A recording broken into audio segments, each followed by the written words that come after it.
Lincoln train is pulling into the station. Still looking good, baby. All right. Hey, what's going on, guys? All right, cool. We've got some more parts. I probably, no one cares, but we've got stuff laying around. We got parts. I don't know if I showed you. I already had a regulator. I've had this for long, and it's got a gauge on it, so that's cool. Something else we don't have to buy. We don't have to spend our hard-earned money on. Another thing we're going to be changing. Some of you may have noticed on the pedal assembly, we had a quadrant, a dual hook, UPR. We've got this. Not all quadrants are created equal. This is a kind of a quick release deal. You can see the different points, and also the radiuses are different on them.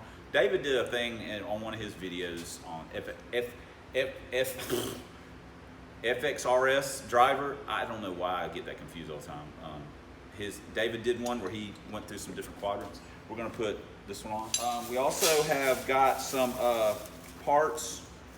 These are relays off Amazon. There's like 5 in the pack. We got bus bar deal, and we got our fusible deal. This is the same stuff that we used in the LTD, and so far so good. I've been very pleased with it, and it's relatively cheap. So there's some do-it-yourself videos on YouTube, especially if drift guys and stuff. It's just basic race car wiring kind of deal. Also, we ordered some parts today. I ordered a fuel cell, and I ordered some stuff from Summit. It'll be here in a couple days. We've still got a long ways to go, but we're working on it. Let me show you real quick a couple other little things while I'm standing here. All right, our steering column is a smashing success. We just notched out over here. It's all hooked up. I mean, it's not all hooked up, it's just mocked up, to be honest. We got maybe do a little clearancing right here with a grinder, maybe a little bit right here with a grinder, but it's not bad or anything. The throttle cable, not super happy with this kind of a deal. I've got a 4-barrel style. It's not long enough. The EFI, I don't know. We're not set in stone on that. We've also got a firewall adjuster that we've had. And let's take a look over here real quick. All right, here's our power plant. This is the 302 out of the blue and silver car, or the Blue Dragon. We got a bolt oil pan down. We got to change the pickup, bolt oil pan down, and then we'll take the motor. We're going to take the motor out of the Lincoln and swap it over. Also, we'll be using a lighter weight Cobra style flywheel, and that's where we're going with that. So let me put you back on the stand. We'll get right back here for a second. All right, we've got another thing here. These are a set of Mickey Thompson. They're pretty old, probably. ET Street. I didn't look at the date on. ET Street front runners. Michael gave me those. Pirate gave me those. That'll save us about 14 pounds off the nose, off the front of the car. We got a nibble. We got a nibble. So we may leave the hood off when we run it. I don't know. I got a lot of stuff that runs through my head about different things. So the hood's like 30 pounds. I need to actually weigh it. The hood and hinge is like 30 pounds. So, we may leave that off. Anyway, let me get some more stuff done here. But we're making progress. I'm very happy with the pedal assembly and the steering assembly. I'm very happy with how that has turned out, because it's eliminated some cost and frustration. And both of those things are really nice. Well, we've got off to a late start. That's pretty much, whatever. It's just, whew. I got off to a late start today. So we're not getting nearly as much done as we wanted to. You may notice the oil pan's not even bolted down. We're just kind of messing around, but every little thing we get done is something to get done. What are we doing now? It's a quick story. I normally wouldn't even say anything about this because it's not a big deal. But we put an ARP crankshaft bolt in this thing 10 years ago, whatever, longer. and it bottomed out in the crank. We didn't know that. I didn't know it. So when I went to take this out, because I want to take the balancer off, the bolt came out ugly. And we were like, what the heck? Me and Bruce, and we said, wow, this bolt's like actually too long. So I don't know if it's because of the balancer I was using. I don't know what the deal was. Bruce trimmed that ARP bolt down or whatever, cleaned it up, and I used it on the LTD. Everything was fine. But I'm gonna put stock bolt back in here, and we're going to, we need to clean it up, just clean the threads up. So that's technically why I'm doing this. But it's really just a thing about the ARP bolt, which is very strange because I love ARP stuff and it's like basically stupid proof. But for some reason, we had an issue. But that may have been us, could have been the balancer we used, so on and so forth. But we got to clean the threads up a little bit. I've put some, or chase them. I've put some Never Sees on it, just to make sure everything's okay, catch some of that debris. So that is what we are doing now. In case anybody's wondering, I am working on the car. We're a fuel pump, one of China's finest. Probably crap out on us, but we're, you know, it's the old saying, there's never enough money to do it right, but there's always money to do it over. That is a credo that we live by. I mean, that really should be in our mission statement. Looking good to me. All right. That's a winter chicken dinner. Okay, we've got a 650 double pumper here, and it was a little bit of a mess so far. I'm not a carburetor expert. Don't even think I am. I don't pretend to be. I play one on TV. I play one on YouTube. I am not a carburetor expert, but I'm a little curious. It's a 650 double pumper. The jetting on it was 76s in the front and 73s in the back. So I don't know what was going on with that.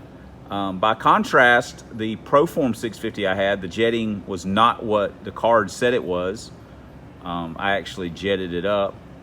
And this one, I've got 73s and 80s in it right now, but I might go down a little bit.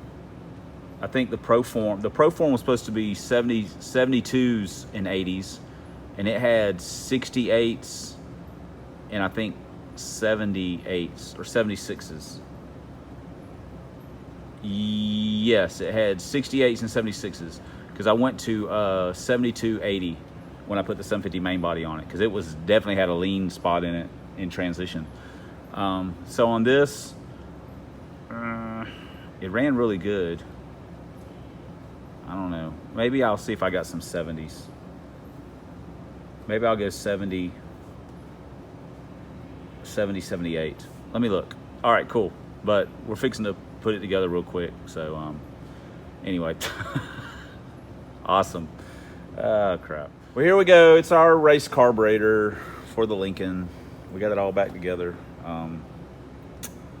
We basically went back to the 650 jetting.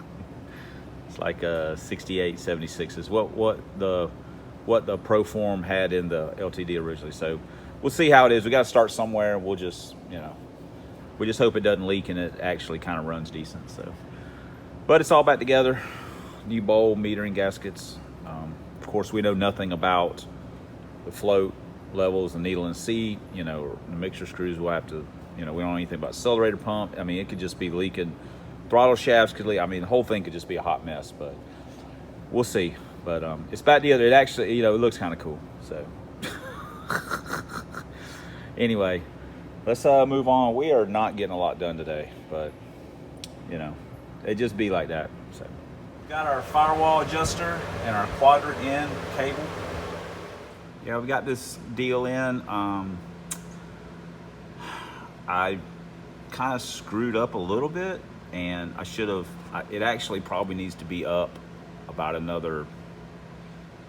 good ½ inch,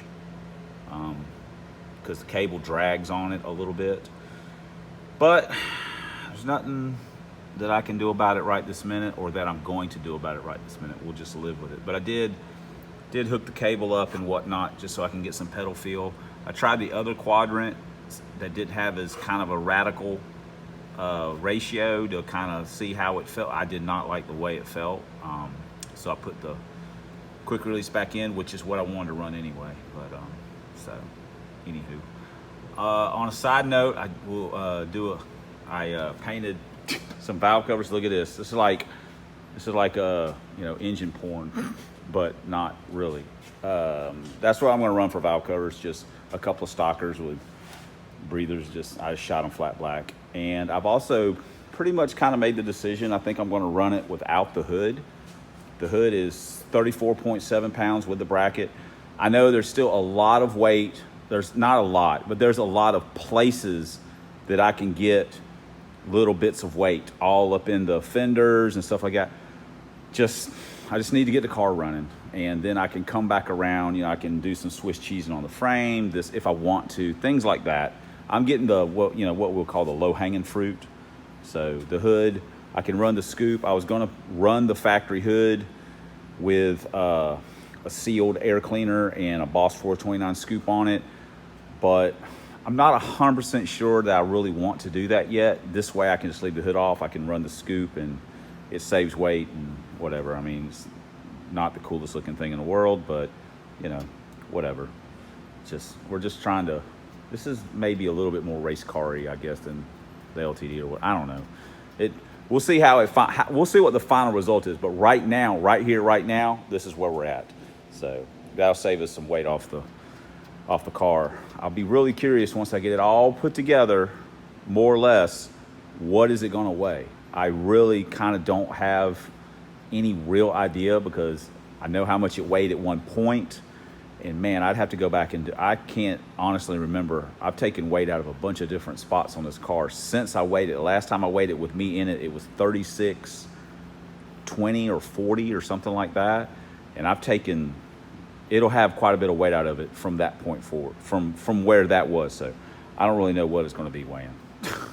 But anyway, it's going to have a hood scoop and no hood. You're going to see a lot of Lincolns like that. I know that much. Not town cars. So, all right. Well, man, I have not got crap done. I'll be honest. My motivation has stunk. So I'm not sure what I'm going to do now. Maybe just end this video. Well, let's wrap this up, Cool Breezes. Wearing the Dirty Bird once again. And I haven't washed it since the last time you saw it. I just take it off and leave it here. So I don't care, man. I don't care. So yeah, thanks for commenting. Thanks for subscribing. Thanks for watching you guys watch me sometimes. And we went and saw Rad last night. It was a lot of fun going to the theater and seeing it on the big screen. Nostalgic. It was cool. Teresa got us shirts. She even had her checkered Vans on. And here's maybe I'll show here's a little clip. Maybe I'll throw it in there, maybe I won't. If I do, great. If I don't, whatever. All right. See you guys, I guess, in the next video. We'll try and get some more done to this damn car. Make some real progress on it. All right, we just got done watching Rad. How many Rad shirts are in there? I don't know, 10. Look, there's some Rad dudes right there. There's some people, there's some guys ripping. Here's my little, look, she's even got her, hold on for a second, stop so I can see your shoes. Hold on. She's even got her checkered Vans on. Did you enjoy the Rad movie? Yes. So, all right. That's next on our movie list, I think. Yep. James Bond. All right, we saw Rad. It was radical. Being rad. Being rad. I'm taking a video right now. Be being rad. What am I supposed to do? Go over there and be rad. What I did earlier? Yeah, do your rad. Say your name.